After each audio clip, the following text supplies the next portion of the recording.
This is the story of how I built my 1973 Honda CB500 Brat style build that I named Woody for obvious reasons.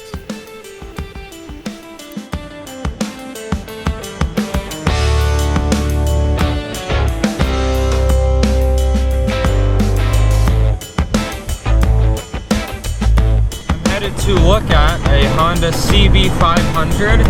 It looks like it's definitely a 70s CB500. Woo!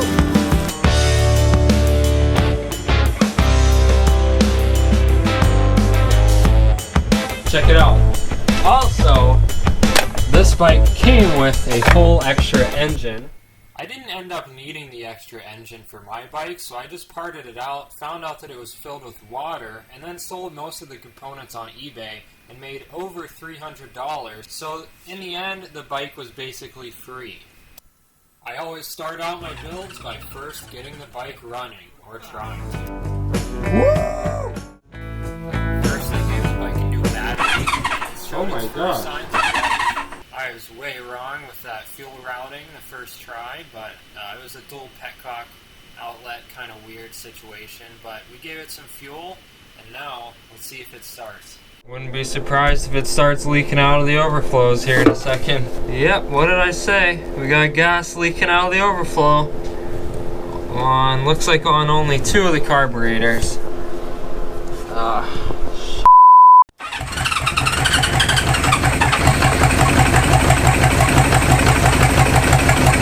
Is it running right now? What the heck's going on? Valves are ticking bad.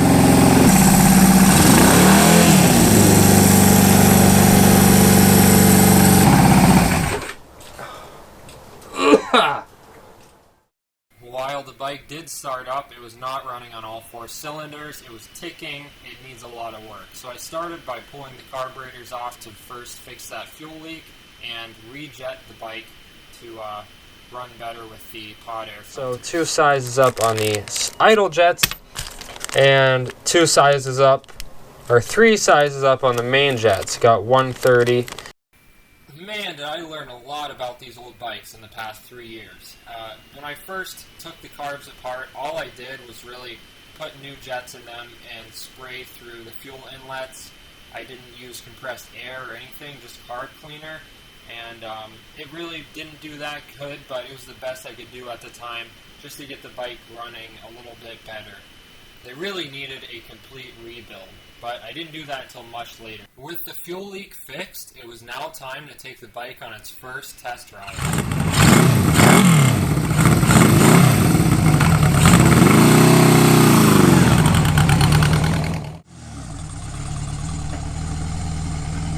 This is it.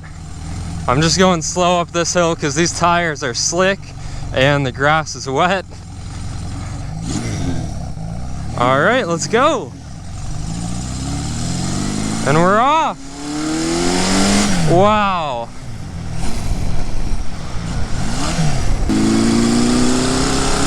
Damn, this thing has got a lot of power for a first test ride. Wow, this is crazy.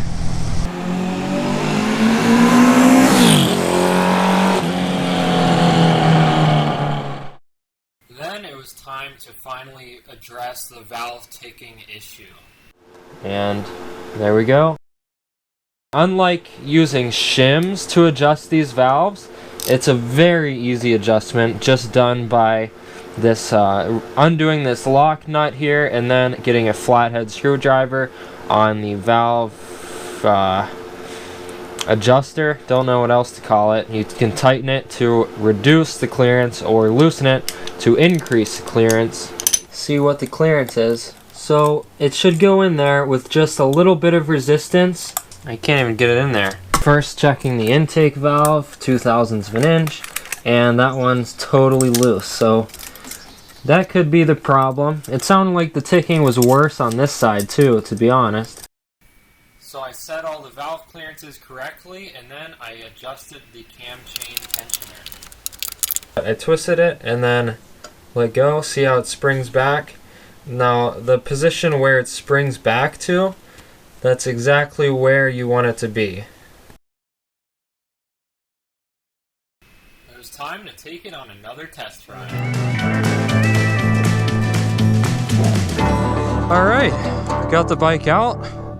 We're ready to try to start it. Let's see, as a test, let's see if I can kickstart it. If the engine's still ticking and I did all that for nothing, I'm gonna be a little upset. Hopefully it's not ticking anymore. Let's find out. The ticking noise was gone, but now I had a different problem. The bike ran like crap. It was only running on 2 cylinders. Something is definitely not right.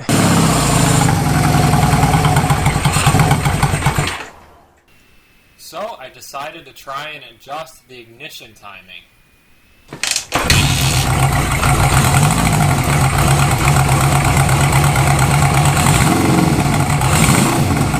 Sounds like it's running pretty good. Luckily, that did the trick when I took the bike to speeds it had never seen.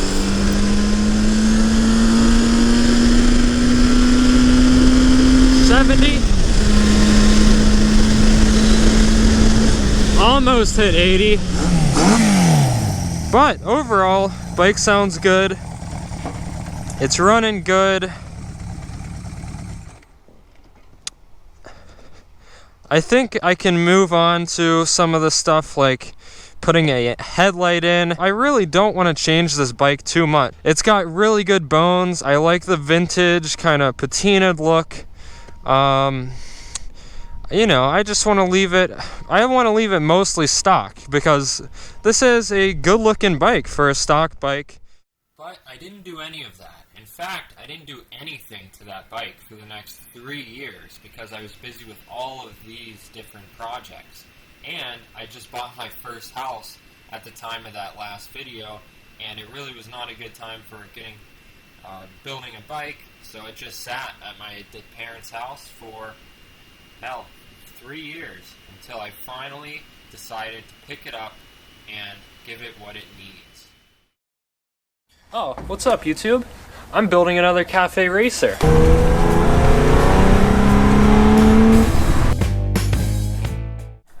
Good.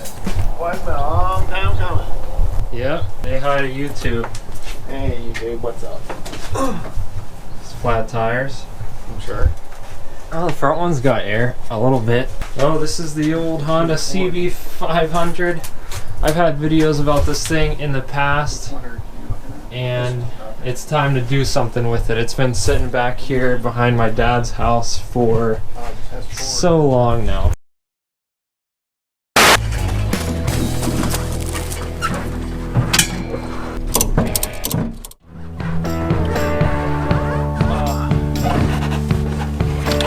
Before I do anything to this bike, I have got to give this thing a wash. It is so dirty.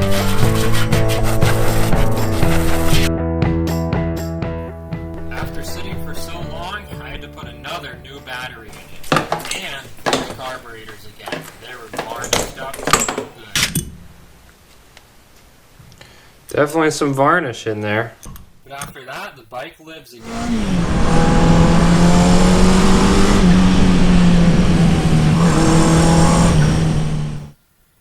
Now that I got it riding again, it's time to get down to business and tear this thing apart.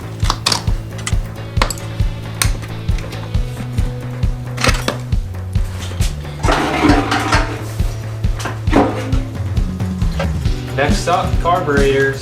Definitely easier the fourth time.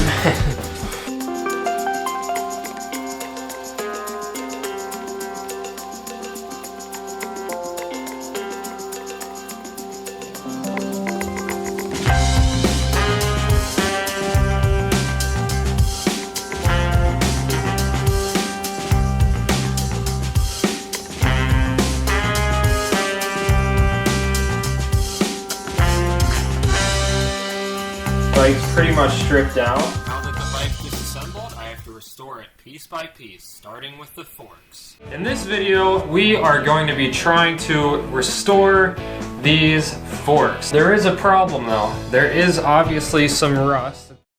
I started with some good old soap and water, then cleaned it further with the wire wheel to remove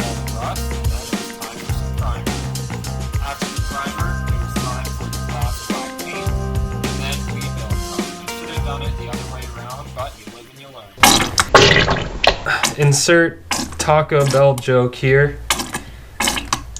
And this is one of those good surprises that does not happen often with motorcycle rebuilding. I found out that some fine fellow had installed cartridges. There's the spring. This looks weird.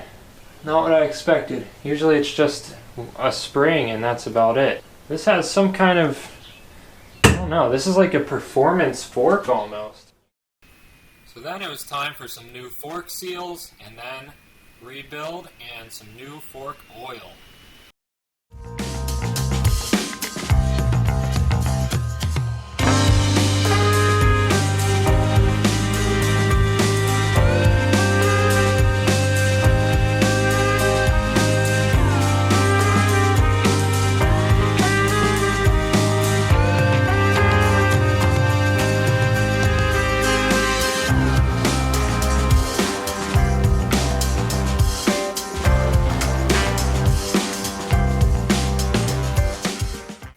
Next on the list, I had to remove the old tires so I can restore the wheels. Now it's time to remove all of this rust off of the wheels.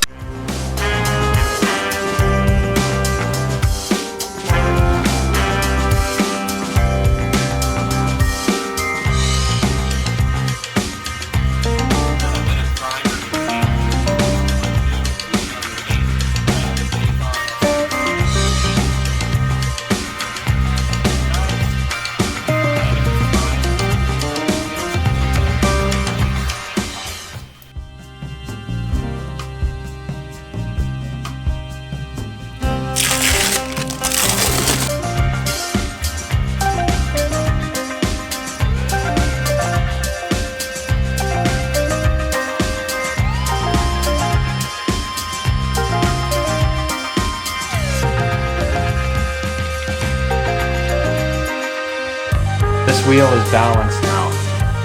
That's it. This is when things started getting cool. The wood grain paint job on the gas tank. This is what inspired it. This is the top handlebar mount bridge, and something about this original Honda thing here. It's obviously sheet metal, but they made it look like wood somehow. And I don't know how they did that, but I'm going to try to do the same thing on the gas tank. Call me crazy, but that's exactly what I did.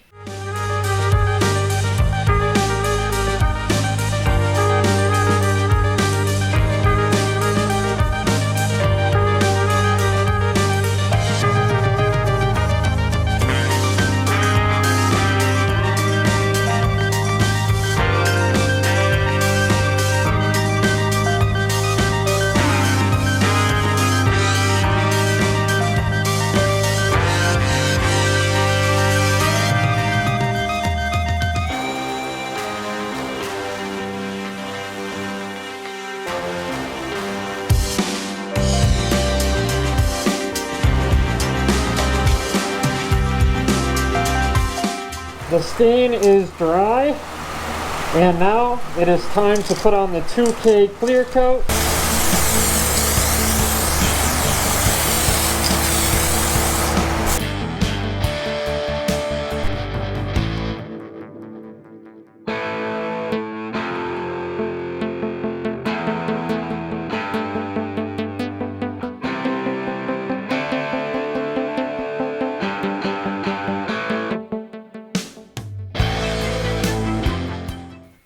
This is the exact moment when I started pissing some people off. Chop, chop, motherfucker.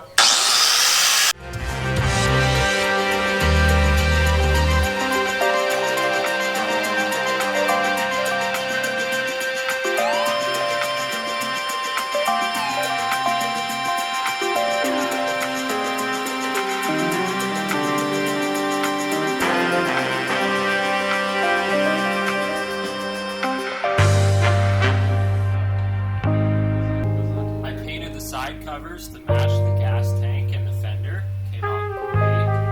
It was time to put it all back together. I can't wait to see all these woodified parts that I have painted come together, and man, I'm getting excited. So I just don't have any more words. It's time to reassemble this thing. Let's get right into it.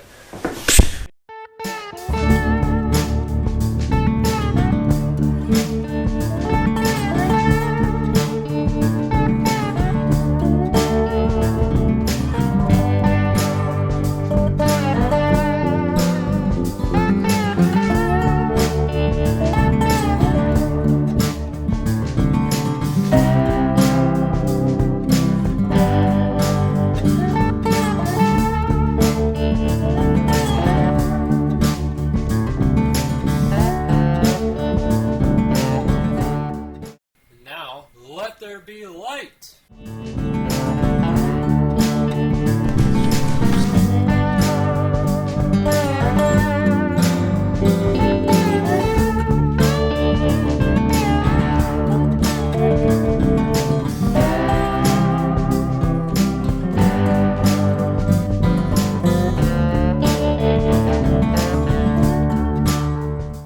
At this point, the bike was really shaping up, but there was this one thing that I had to change. The seat. Look at that seat. That actually looks nice. This is a universal seat, so we're going to have to make it fit on here without having to modify the frame. The things that I do need from this seat would be the seat latch and the hinge, because I want to make this seat fit, lock, and hinge just like the original one did.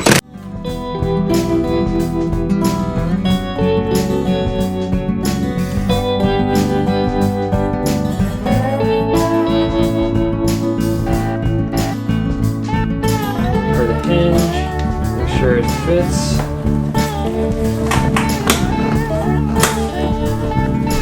That can't fit. After all that, I just rode the bike around until it broke.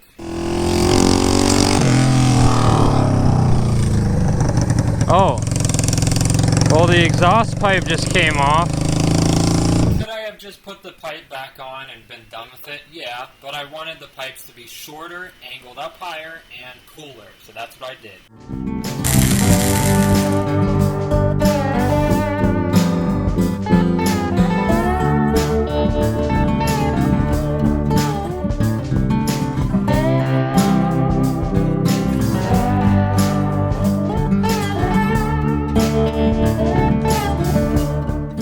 Since I got the pipes all nice and shiny, I had to make the engine match.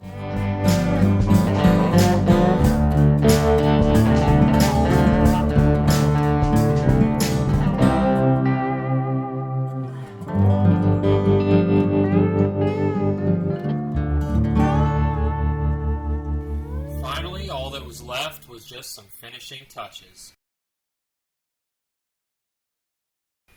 And a whole lot of fine-tuning.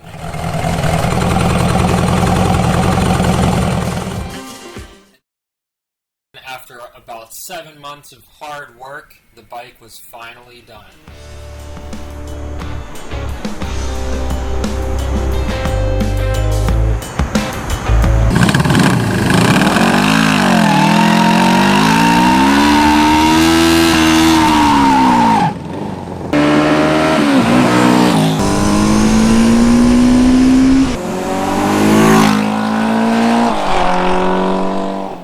Say, if you love something enough, you must let it go. And that's what I did with my CB500. There it goes.